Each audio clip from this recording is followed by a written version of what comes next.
palabra de Dios en el libro de Esdras, capítulo 5. No vamos a comenzar a leer el texto aún. Quiero introducir el mensaje y después de introducirlo vamos a leer un texto bien corto del capítulo 5. Vamos a leer solamente los versículos 1 y 2 y luego vamos a entrar a el profeta Ageo, que es citado en este versículo. Pero en el mensaje anterior, que estuvo basado en el capítulo 4 de Esdras, hablamos de la oposición que se levantó tan pronto los hijos de la tribu de Judá y de Benjamín regresaron a Jerusalén y comenzaron a construir el templo. Y lamentablemente la oposición fue tal que el trabajo hubo que pararlo por 16 años. Esdras 4:6 nos habla de una carta que se envió en el tiempo del rey Asuero, y Esdras 4:7 nos habla de otra carta que se envió en tiempo del rey Atarjerjes, ambas difamadoras, ambas inflamatorias, ambas acusatorias de cosas que no necesariamente el pueblo era culpable. Y durante todo ese tiempo, si nosotros miramos el tiempo que cubre un reinado y otro, estamos hablando por espacio de 60 años. Pero esas dos cartas tenían que ver con oposiciones posteriores a la que aquí estamos tratando. La oposición de ahora es con relación a la construcción del templo. Esas dos cartas tenían que ver con la oposición a la construcción de las murallas y de la ciudad en tiempos de Nehemías. La oposición que aquí se levanta es la oposición a levantar el templo del Señor. En el capítulo 4 leímos eso. En el capítulo 5 nosotros vemos cómo la reconstrucción de ese templo fue detenida no tanto por la oposición que se levantó, sino por la manera como el pueblo reaccionó ante la oposición. La Iglesia de Cristo tiene 20 siglos y el pueblo de Dios todavía mucho más, avanzando en medio de la oposición. De hecho, la vida de los mártires es la mejor evidencia de que tú puedes encarcelar al evangelista, pero no puedes encarcelar el evangelio. Y durante todo este tiempo ha habido oposición en diferentes países, de parte de diferentes gobiernos, en diferentes maneras, y sin embargo no se ha podido detener el avance del evangelio. Cuando eso ha ocurrido más por la reacción del pueblo que por la oposición misma, y de eso nosotros queremos hablar en el día de hoy. Queremos ver cuál fue la decisión de ese pueblo, cuándo se desanimó, cuándo se amedrentó, y cuál fue la reacción de Dios ante la pasividad del pueblo. Nosotros no podemos olvidar algo que dijimos en el mensaje anterior, que el desánimo, el temor, el desaliento nunca provienen de Dios. Y durante 16 años ese templo permaneció en ruinas. Imaginémonos, todo tipo de maleza debió haber crecido en las paredes del templo cerrado por tanto tiempo. ¿Cuántas plagas no debieron de haber invadido el templo durante todo ese tiempo transcurrido? Pero la tendencia, lamentablemente, del pueblo de Dios ante el temor frecuentemente es detenerse. La reacción de Dios ante eso que le ocurre al pueblo con frecuencia es levantar una voz profética que confronte al pueblo, que vea lo que otros no ven, que crea lo que otros no creen. Y yo quiero recordarte cómo termina el capítulo 4 de Esdras para ver cómo comienza inmediatamente el capítulo 5. El capítulo anterior termina de esta manera: entonces cesó la obra en la casa de Dios que estaba en Jerusalén y quedó suspendida hasta el año segundo del reinado de Darío, rey de Persia. Y el 5 comienza entonces de esta manera: cuando los profetas Ageos y Zacarías, hijo de Ido, profetizaron a los hijos que estaban en Judá y en Jerusalén, en el nombre de Dios de Israel, que estaba sobre ellos, Zorobabel, hijo de Salatiel, y Jesúa, hijo de Josadac, se levantaron entonces y comenzaron a reedificar la casa de Dios en Jerusalén, y los profetas de Dios estaban con ellos apoyándolos. Dios levanta a sus profetas después que el trabajo se había detenido. Al llamado de Ageo y de Zacarías, los líderes del pueblo reiniciaron el trabajo. El versículo 1 del capítulo 5 que acabo de leer nos dice quiénes fueron las voces que se levantaron a confrontar el pueblo. El versículo 2 nos dice cuál fue la respuesta de los líderes que reiniciaron el trabajo. Lo que no nos dice este texto, ni ningún texto de Esdras, es qué fue lo que le dijeron. Y yo creo que tenemos que hacernos la pregunta. No podemos simplemente concluir o pasar por alto y decir, bueno, ellos hablaron y ellos comenzaron a edificar. Tenemos que hacernos la pregunta, ¿qué dijeron estos profetas que movieron al pueblo y a los líderes a volver a reedificar lo que habían detenido hace 16 años atrás? Y es por eso que nosotros necesitamos irnos a los libros de Ageo y de Zacarías. Y yo no tengo el tiempo para cubrir las palabras de ambos, pero por lo menos yo quiero ver el inicio, el primer mensaje de Ageo para este pueblo, que está precisamente en el capítulo 1 del libro de Ageo, en los primeros versículos. El texto comienza diciendo lo siguiente: el año segundo del rey Darío, en el mes sexto, el día primero del mes, vino la palabra del Señor por medio del profeta Ageo a Zorobabel, hijo de Salatiel, gobernador de Judá, y al sumo sacerdote Josué, hijo de Josadac, diciendo: así dice el Señor de los ejércitos, este pueblo dice, no ha llegado el tiempo de que la casa del Señor sea reedificada. Entonces vino la palabra del Señor por medio del profeta Ageo diciendo: ¿es acaso tiempo para que vosotros habitéis en vuestras casas artesonadas mientras esta casa está desolada? ¡Wow! El primer día del sexto mes del segundo año del rey Darío corresponde al 29 de agosto del año 520 antes de Jesucristo. Y cuando tú llegas al próximo capítulo de Ageo y lees al final, te das cuenta que él estuvo hablando hasta diciembre del mismo año. 2 meses después que Ageo comenzó a predicar, comenzó Zacarías a predicar y a confrontar el profeta o a confrontar el pueblo de otra manera. Pero escucha cuál es la primera acusación que Dios trae sobre el pueblo. El pueblo dice que no ha llegado el tiempo de que la casa de Dios sea reedificada. En otras palabras, el pueblo anda por ahí diciendo: no es el tiempo del Señor, no es la voluntad de Dios, o Dios no ha hablado.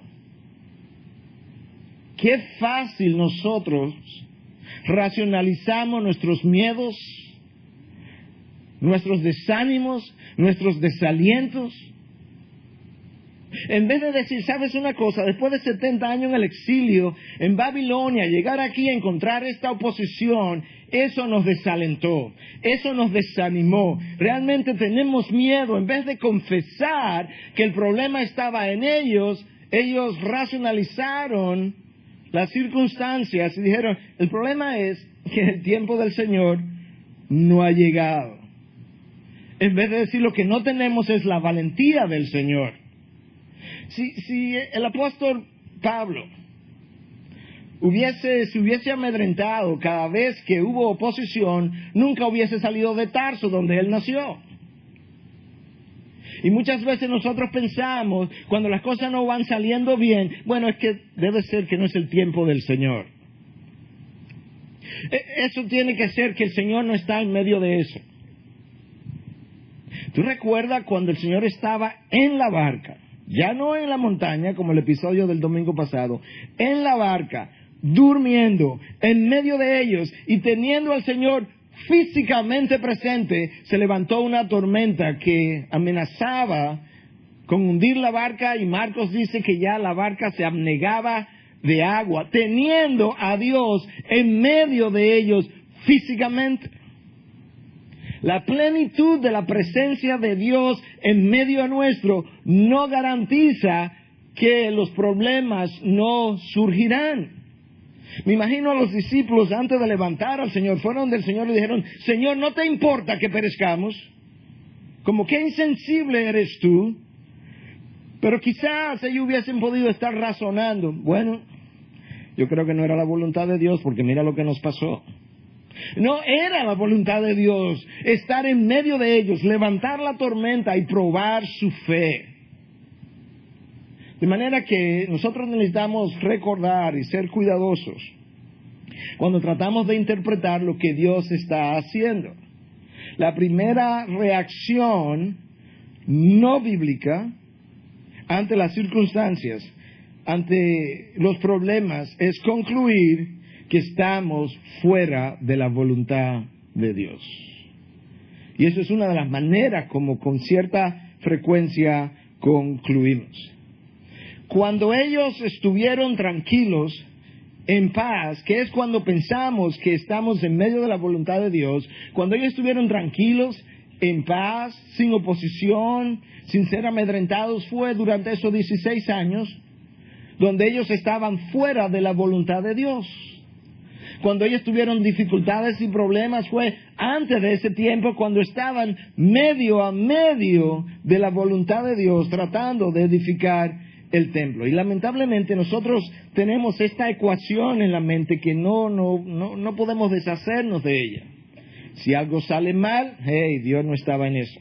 Si algo sale bien, fue Dios quien le bendijo. Y esas dos cosas no son necesariamente así. Aún el sabio Salomón, tratando de interpretar las maneras de obrar de Dios, se confundió. Y él decía en Eclesiastés 7:15, he visto todo durante mi vida de vanidad. Hay justo que perece en su justicia y hay impío que alarga su vida en su perversidad. Es como que Salomón estaba diciendo, yo no entiendo a Dios. El justo se muere temprano, el impío tiene larga vida. Todo es vanidad, esto es un sinsentido, esto no tiene propósito y tenemos que ser sumamente cuidadosos porque ya Dios nos ha dicho, tus caminos no son mis caminos y tus pensamientos no son mis pensamientos.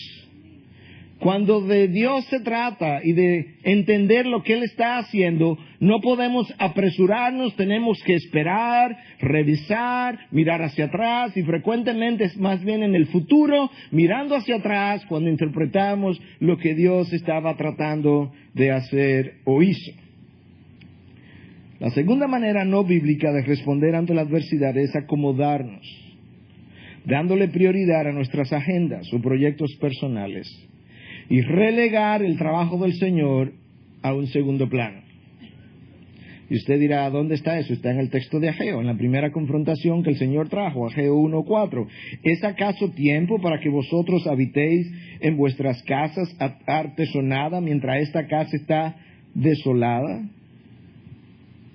Los judíos se amedrentaron, concluyeron, bueno, si no es el tiempo de construir la casa del Señor, pues vamos a construir las nuestras. Vamos a progresar nosotros. Vamos nosotros a comenzar a vivir. Y comenzaron a vivir un estilo de vida relajado. Comenzaron a vivir un estilo de vida rutinario. Y aceptaron lo que en inglés se llamaría second best. Algo secundario que no representaba la bendición de Dios. Es como que Abraham haya recibido, como en efecto recibió, la promesa de tener un hijo, Isaac, el hijo de la promesa. Ellos se apresuraron, se confundieron, no tuvieron la fe suficiente para esperar, sobre todo Sara, que hizo la sugerencia, y tuvieron un primer hijo que fue Ismael. Es como que ellos hubiesen aceptado a Ismael como el hijo de la promesa. Eso hubiese sido second best. Algo secundario que realmente no representaba la bendición de Dios. Y yo reflexionaba esta semana sobre esto y me preguntaba cuántas veces el Hijo de Dios, la hija de Dios o el pueblo de Dios no se ha acomodado en un second best, en una posición secundaria que no representaba lo que Dios realmente quería darle. ¿Cuántas veces? Un poco más personal ahora. ¿Cuántas veces yo me he casado con Ismael y no con Isaac? Por no haber esperado el tiempo del Señor. Por no haber esperado en Él. Por haber malentendido su obrar. Por pensar que Dios estaba haciendo una cosa cuando en realidad Él estaba haciendo otra cosa. El pueblo de Israel encontró la oposición, concluyó, este no es el tiempo del Señor, cuando debió haber concluido, estamos amedrentados, desanimados y no nos atrevemos. Volvamos a Dios para que Él nos dé la valentía. Pero se acomodaron y pensaron, todavía no es tiempo. ¿Sabes una cosa? Quizás sin el quizás, eso fue lo que nos pasó a nosotros. Teníamos una deuda de la propiedad. Construir y al mismo tiempo pagar la deuda es mucho sacrificio del bolsillo.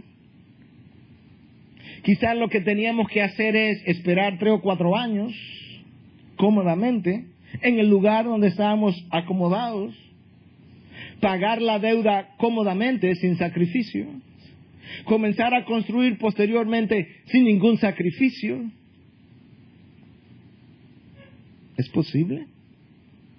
Y mientras tanto, casas estaban siendo compradas, arregladas, ampliadas, adornadas, y Dios dijo, ¿es tiempo?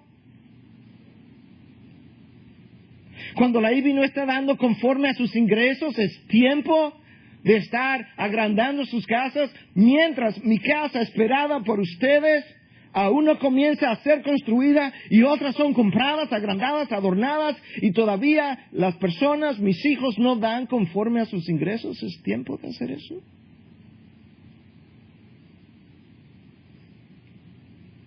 Los planes de Dios no son tan fácilmente discernibles en el presente, hay que mirar hacia atrás.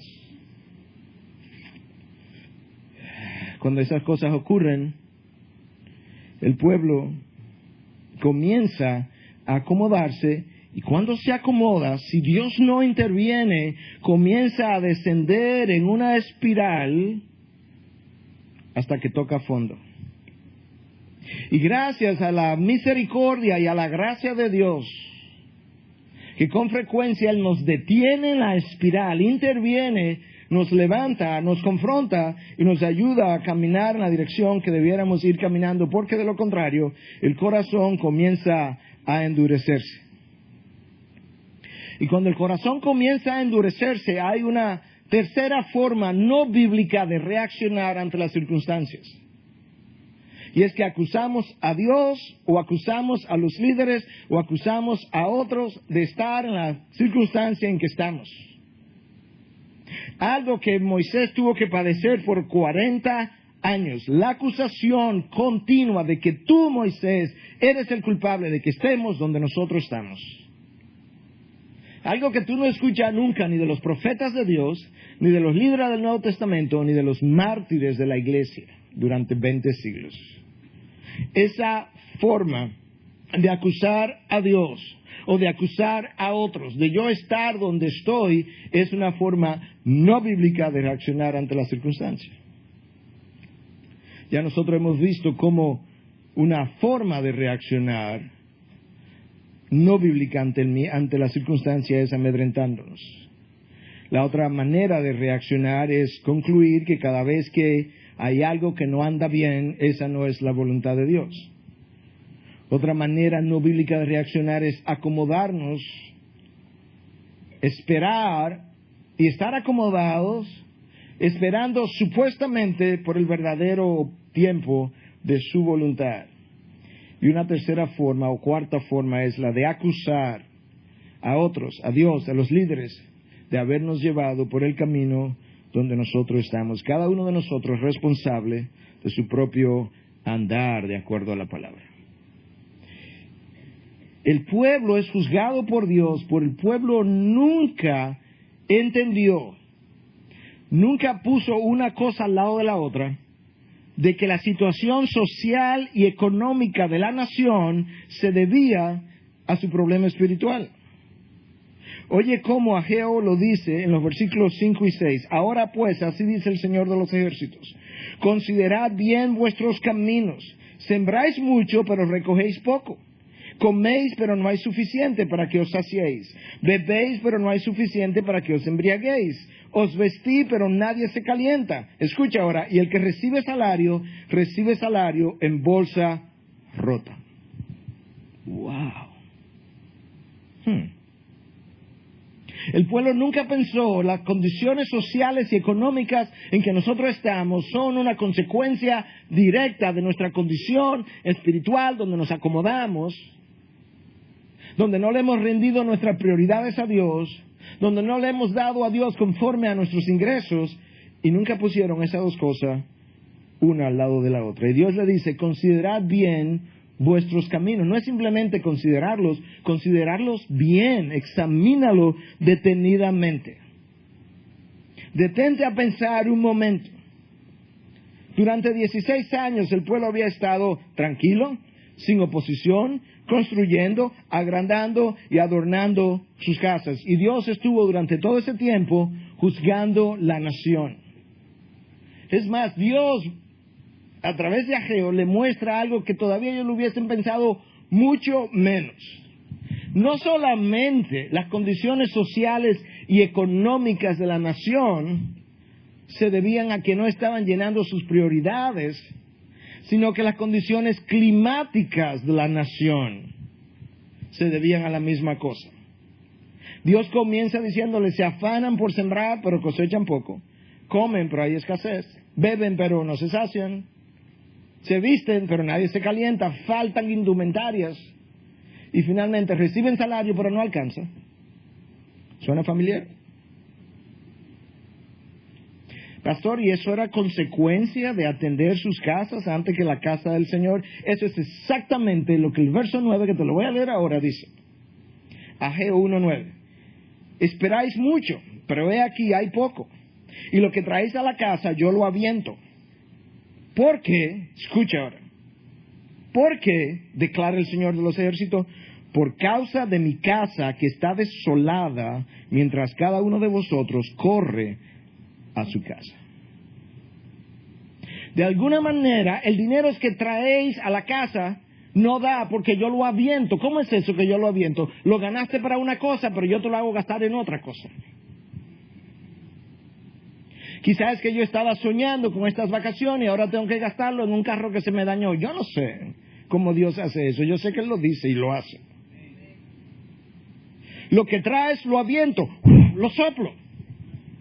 No puedes tenerlo, no puedes gastarlo, no puedes disfrutarlo de la manera que querías hacerlo. Nunca pensando que es que tengo cosas en mis finanzas que no andan bien. Y que tienen que ver en este caso con que hay una casa del Señor abandonada y casa de mis hijos acomodados siendo adornadas todo el tiempo. Y las condiciones climáticas fueron afectadas por Dios. Escucha ahora los versículos 10 y 11. Por tanto, el 9 dice el por qué y ahora el por tanto. Por causa vuestra los cielos han retenido su rocío y la tierra ha retenido su fruto. Y llamé a la sequía sobre la tierra, sobre los montes, sobre el trigo, sobre el mosto, sobre el aceite, sobre lo que produce la tierra, sobre los hombres, sobre el ganado y sobre todo el trabajo de vuestras manos. ¡Wow! Dice el Señor, esto se ha ido prolongando de una manera tal que yo no solamente he tenido que afectar la economía de vuestras familias y por tanto la nación, porque acordémonos que la economía de la nación es un reflejo de las economías de familias, de manera que esto hay que llevarlo a nuestras familias, y usted y yo tenemos que llevarlo a nuestras familias, como lo hemos estado manejando. Y Dios dice, en la medida que esto se prolongó, yo intervine hasta el punto que soberanamente cambié las condiciones climáticas y llamé la sequía sobre los campos, sobre el ganado, es más, sobre todo el trabajo de vuestras manos. Se estaba secando la productividad de la nación. Quizás se secan nuestras economías en ocasiones por razones similares. Ageo habló, Zacarías no ha hablado todavía, esto es al comienzo. Este es el primer mensaje de Ageo. Y Dios comienza confrontándolo. El versículo 12 de ese capítulo 1 de Ageo dice que el pueblo temió y obedeció. Y lamentablemente, yo creo que hay áreas de nuestro caminar que permanecen en la infancia espiritual, y esa es una, donde todavía seguimos obedeciendo a Dios, no por amor a su ley, que es más dulce que la miel, no por amor a su nombre, que necesita ser reverenciado, no por amor a su causa, que necesita ser expandida, sino por miedo a lo que me hará a mí, a mis hijos, al bolsillo. Y este pueblo igualmente le había perdido el miedo a Dios, y hemos hablado en otras ocasiones de qué ocurre cuando tú le pierdes el miedo a Dios, tú le pierdes el miedo al pecado. Cuando le pierdes el miedo al pecado, el pueblo se desenfrena. Dios actúa, Dios lo juzga, ellos se atemorizan, el temor produjo la obediencia. Cuando Cristo quisiera ver a su pueblo obedeciéndole por amor, si me amáis, obedeced mis mandamientos. Él no dijo, si me teméis, si estáis aterrorizados de mí, obedeced mis mandamientos. No, si me amáis. ¿Por qué no llegas al punto de amarme de tal manera que mi amor te empuje? Pablo lo dijo, el amor de Cristo nos constriñe. El amor de Cristo nos pega contra la espada y la pared y no nos deja hacer ninguna otra cosa que no sea lo que estoy haciendo, porque el amor de Él me exprime contra la pared. Es tan grande la realidad de su amor. Y eso es como nosotros debiéramos estar obedeciendo a nuestro Dios. Pero Dios tuvo que inducir la obediencia por medio del temor. Así de incapaces somos, que hasta para obedecer dependemos de que Dios lo haga, de que Él la pueda inducir. Y te das cuenta entonces de alguna de las maneras no bíblicas que hemos estado hablando de responder ante la circunstancia, el miedo, el desaliento. Pero debemos hablar de lo opuesto ahora. ¿Cuáles serían algunas de las maneras bíblicas de poder responder? Y eso nosotros necesitamos recordarlo, porque esa es la forma como nosotros debiéramos caminar. Nosotros necesitamos, ante el fracaso, ante el desánimo, ante el desaliento, ante el temor, tener un encuentro fresco con su palabra. Esa es la primera reacción que debiéramos tener. ¿Por qué? Porque la ley del Señor es perfecta, que restaura el alma. El alma que ha sido herida, el alma que ha sido abatida, el alma que ha perdido su gozo, el alma que no tiene cómo regocijarse, cuando entra a su palabra, cuando le visita, es restaurada. Cuando hablas con personas que han perdido su gozo, frecuentemente te encontrarás con alguien que no ha estado visitando su palabra por días, por semanas, por meses o por años, excepto lo que se predica desde el micrófono. Necesitamos un encuentro fresco con la palabra de Dios, porque su ley es perfecta y restaura el alma. Necesitamos un encuentro fresco con la palabra de Dios, porque el testimonio del Señor, dice el Salmo 19, es seguro, que hace sabio al sencillo. Cuando tú estás en una bifurcación, no sabes qué hacer, no tienes la sabiduría necesaria, no tienes la luz necesaria, no tienes la iluminación necesaria, la palabra de Dios te ilumina y hace sabio al sencillo. Y la decisión que tomas basada en su palabra es segura. El testimonio del Señor es seguro. Nuestras inseguridades muchas veces se deben a no haber estado arraigados, anclados en el testimonio del Señor. Ante la circunstancia, ante el miedo, necesitamos un encuentro fresco con la palabra de Dios, porque los preceptos del Señor son rectos que alegran el corazón. El salmista sabe que nosotros somos humanos, somos polvo y nos perdemos de vez en cuando nuestra alegría. Pero él dice, ¿sabes qué? Necesitas regresar a la palabra, porque su palabra alegra el corazón. Y como su palabra nos alegra el corazón, nos recuerda sus promesas, nos recuerda sus verdades, nos recuerda que conmigo danza el que ama mi alma. Nos recuerda quién murió por nosotros cuando éramos enemigos de Él. No hay nada mejor, nada más eficaz y nada más productivo en tiempo de angustia que un encuentro fresco con su palabra. Los últimos 6 meses del año pasado, la mayoría de ustedes no lo supieron, pero fueron meses difíciles emocionalmente para mí. Directo a su palabra, quiero sentir el corazón del salmista. No ejercicios académicos y hermenéuticos de lo que este salmo implica y de lo que es un tipo de salmo versus otro. Simplemente quiero sentir el corazón del salmista en medio de la dificultad, en medio del dolor, en medio del desaliento, en medio de lo que él estaba experimentando, y poder salir del salmo tan fortalecido en vista de la realidad de la relación entre el salmista y su creador, entre el salmista y su Dios, entre la criatura y ese creador. Dios habló en esta ocasión vía Ageo, vía Zacarías. Dios inició el retorno de Babilonia a Jerusalén. Dios inició el templo. El pueblo, no Dios, paró el templo, la construcción del templo. Y ahora, una vez más, Dios reinició el trabajo del templo. Versículo 14. Y despertó, de Ageo 1, y despertó al Señor el espíritu de Zorobabel, hijo de Salatiel, gobernador de Judá, y el espíritu del sumo sacerdote Josué, hijo de Josadac, y el espíritu de todo el remanente del pueblo, y vinieron y comenzaron la obra en la casa del Señor de los ejércitos, su Dios. El versículo termina diciendo, y comenzaron la obra. Claro, porque se había detenido. ¿Qué fue lo que ocurrió ahora que Dios habló?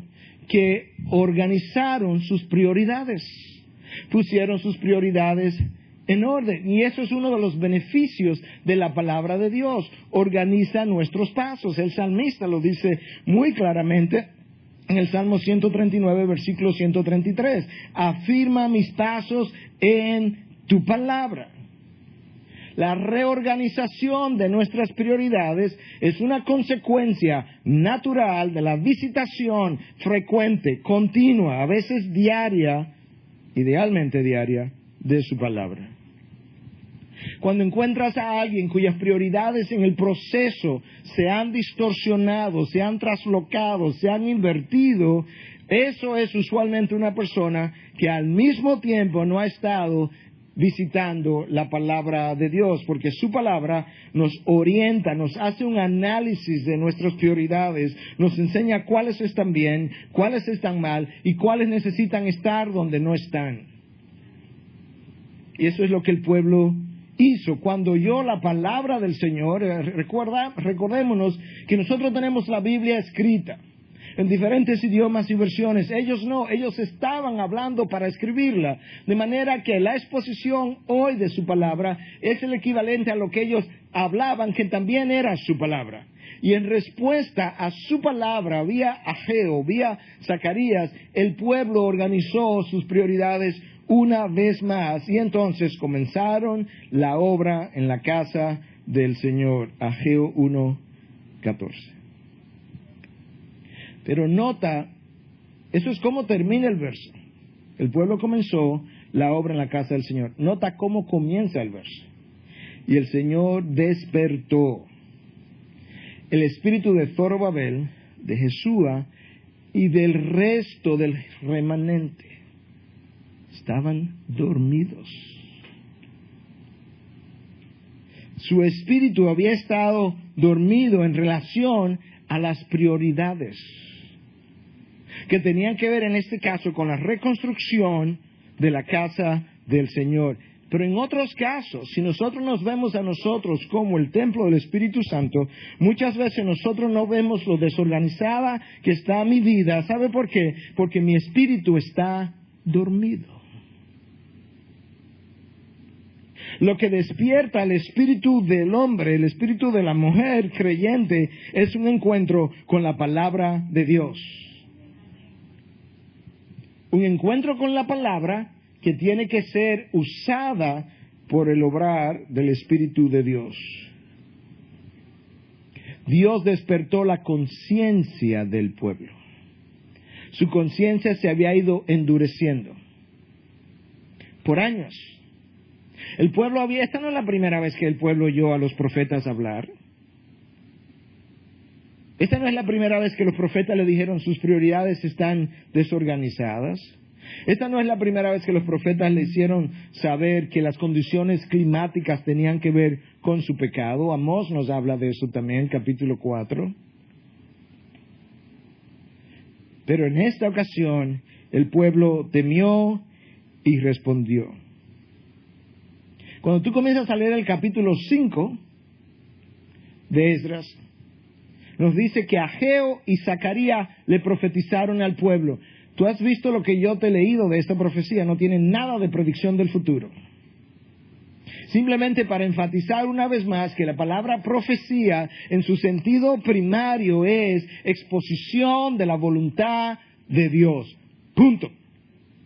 Y esto es lo que Ageo ha hecho. Ageo ha expuesto la voluntad de Dios y ha confrontado al pueblo, pero Esdras 5 dice que ellos le profetizaron al pueblo, que secundariamente tiene que ver con la predicción del futuro, y Zacarías tiene algo más que decirnos de eso. Zacarías tiene 4 visiones diferentes.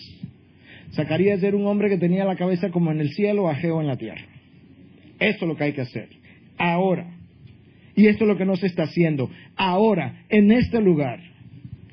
Y Dios usa a uno como a otro. Y el pueblo hasta ese momento no había entendido lo que necesitaba hacer. Pero la confrontación del pueblo, por medio de la palabra de Dios, lo despierta. No hay nada mejor, o no hay nada como la palabra de Dios para iluminar la conciencia de una persona. No hay nada como la palabra de Dios para iluminar la conciencia de una persona. Ahora escuchen. La mera exposición a la palabra no despierta la conciencia. ¿Cuántas personas no van a la iglesia domingo tras domingo, escuchan la palabra y permanecen dormidos? Se requiere una doble acción.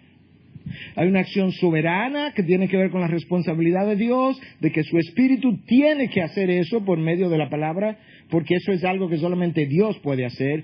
Pero hay una responsabilidad que le corresponde al hombre, y siempre hemos hablado que no sabemos exactamente dónde se juntan esas dos cosas. Pero la responsabilidad que a mí me toca es estar siempre dispuesto al oír la palabra, al ser expuesto a la palabra, a ser confrontado por la palabra. Yo necesito venir a la iglesia, venir a un sermón, venir a un estudio bíblico, no para salir del paso, no para cumplir con ese día, no para sentirme bien. Yo necesito venir dispuesto a ser iluminado, confrontado, cambiado, edificado, transformado, despertado, desafiado, santificado, sanado, para finalmente ser usado. Yo necesito venir a la palabra cuando la leo, cuando vengo el domingo, cuando voy a un estudio bíblico, dispuesto, déjame leértelo una vez más, a ser iluminado, confrontado, cambiado, edificado, transformado, despertado, desafiado, santificado, sanado, para finalmente ser usado. Lamentablemente, muchos, peor aún, muchos de los hijos de Dios vienen a oír un sermón no con esa disposición de espíritu. Vienen a oír lo que el predicador tiene que decir para ver cómo lo puedo contradecir. Y a veces nos lo decimos a nosotros mismos mientras lo oímos, y otras veces se lo decimos a otras personas. Así somos. No me digan que no, porque hasta me lo han contado. De ustedes mismos, los mismos que lo han hecho, luego al arrepentirse lo cuentan. Y oímos la palabra y decimos, no, eso no es así, ¿no? Y oímos la confrontación y dicen, no, yo no lo veo así. Eso depende. Sí, depende. Depende de Dios, no de ti ni de mí. No estoy de acuerdo. Ese es el problema. Y esa es la razón por la que el autor del libro de Hebreos, haciendo referencia a este pueblo del que estamos hablando hoy, en el capítulo 3 de Hebreos, dice, por lo menos en 2 ocasiones, quizá 3, si oís hoy su voz, no endurezcáis vuestros corazones. ¿Por qué el autor de Hebreos dice, si oís su voz, no endurezcáis vuestros corazones? Porque es posible resistir la palabra de Dios. Es posible resistir por un tiempo. Dios tendrá la última palabra. Pero es posible resistir su palabra por un tiempo, como lo hizo Jonás. Y por eso es que el autor de Hebreos dice, si hoy, tú oyes su voz, no endurezcáis vuestros corazones. Y la manera como el corazón se va endureciendo es que peco, ese pecado engendra pecado. El pecado prepara el corazón para el próximo pecado. El pecado nutre la mente para cometer el próximo pecado, la próxima infracción, la próxima violación. Y mientras más tiempo va pasando, más se va endureciendo el corazón. Esa palabra hoy no está ahí accidentalmente. La palabra hoy está ahí porque el autor de Hebreos sabe que cada día cuenta cuando tiene que ver con el pecado del hombre. Hoy, Ivy, hoy, si tú has oído la voz de Dios, hoy, no espere a mañana, hoy, no endurezcáis el corazón. Un año en el desierto por cada día que inspeccionaste la tierra y no me creíste. 40 años.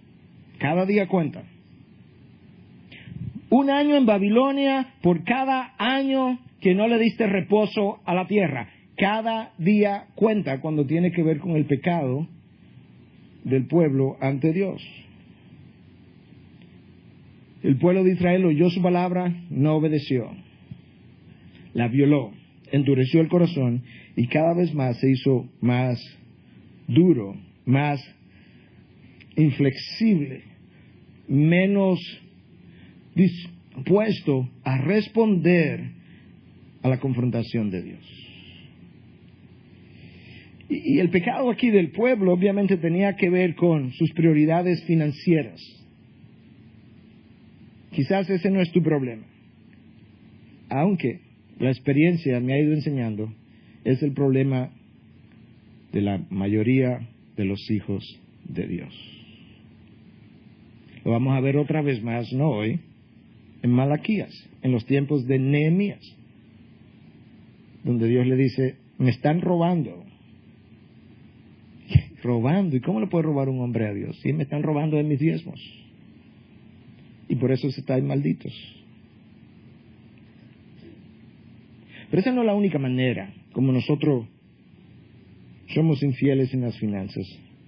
Yo podría todavía diezmar y ser infiel en las finanzas, como uso el resto del 90% que me queda, que tampoco es mío, es del Señor.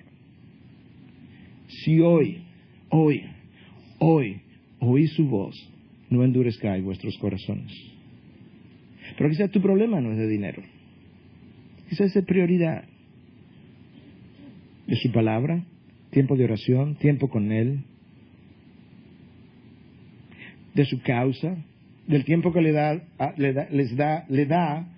a otras cosas antes que a Dios. Quizás es eso. Y Dios quizás está sacando cuenta. Y tengo la cuenta en rojo con Dios. Quizás en algunos casos hace mucho tiempo que mi balance no ha estado en azul. Que mi balance ha estado en rojo. Y a veces le hacemos pequeños abonos a la cuenta de Dios, simbólicamente hablando, porque mejoramos esto, mejoramos aquello. Pero no acabamos de mejorarlo todo. Y cuando hacemos un abono, nos sentimos mejor porque cumplimos con algo y creemos que ya estamos bien. Les recuerdo la carta que le envió, ustedes conocen la historia, la gran mayoría, porque ya la he usado, pero es una buena manera de volver a recordar. La carta que le envía a este señor a rentas internas. Dice, tengo varios meses que no puedo dormir porque no he pagado mi impuesto. Aquí va un cheque para tales fines. Si todavía no puedo dormir, le envío el resto. Hacemos abonos a la cuenta de Dios. Y si todavía no estamos tranquilos, quizás agregamos o abonamos otra cosa más. pero el corazón se va endureciendo. Y un corazón endurecido tiene síntomas y signos. Lo vemos en el corazón endurecido del pueblo, y yo quiero pedirte, a la medida en que vamos trayendo este mensaje a su final, que a la medida en que veamos estos síntomas de un corazón endurecido con relación al pueblo de Israel, tú te preguntes si ahí estoy yo. Porque el problema del corazón endurecido es que no ve lo que Dios ve, ni lo que otros ven. El corazón endurecido, en primer lugar, niega tener un problema.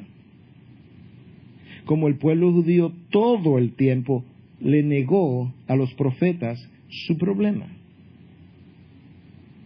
Se lo negó a Cristo incluso. Eso es una señal de un corazón endurecido, niega tener un problema. Número 2, no acepta la responsabilidad de su pecado, como no la aceptó nunca el pueblo antes de irse al exilio. Tú tienes que esperar llegar a Daniel, a Nehemías, para decir, sí, yo y mi casa hemos pecado contra ti. El pueblo nunca aceptó su responsabilidad por su pecado.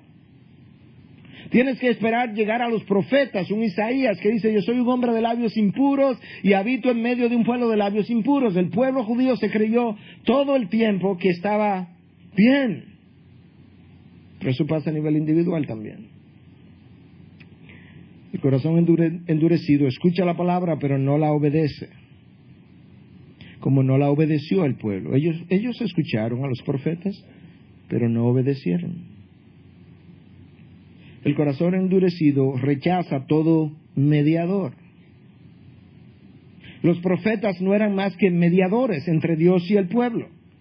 Cristo no fue más que un mediador entre Dios y el pueblo. Job hablaba de que quería tener ese mediador entre Dios y el hombre, si hubiera un árbitro. Job probablemente existió antes que todos los profetas, en el tiempo del Génesis. Los profetas vinieron como árbitros.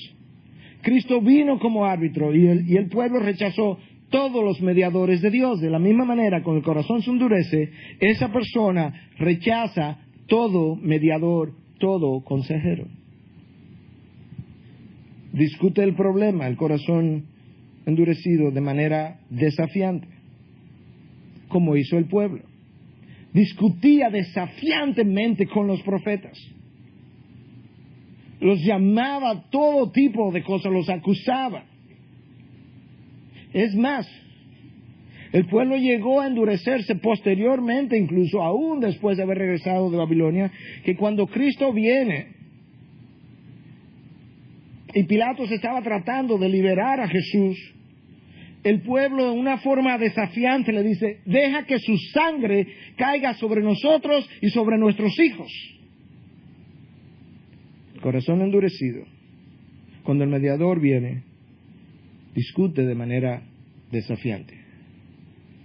Y finalmente, el corazón endurecido no confía en las motivaciones del otro, como el pueblo nunca confió que los profetas tenían la mejor intención para con ellos. Sí le estaban confrontando, sí le estaba doliendo, pero ¿sabes qué? Es lo que necesitas. El pueblo nunca aceptó que los profetas tenían las mejores motivaciones para con ellos. Pero lo que le ocurrió al pueblo, le ocurrió a individuos, porque el pueblo es la conformación de individuos. Y yo no sé dónde está tu corazón hoy, ni sé dónde están tus prioridades. Pero quizás hay prioridades fuera de orden y quizás hay corazones endurecidos y balances en rojo.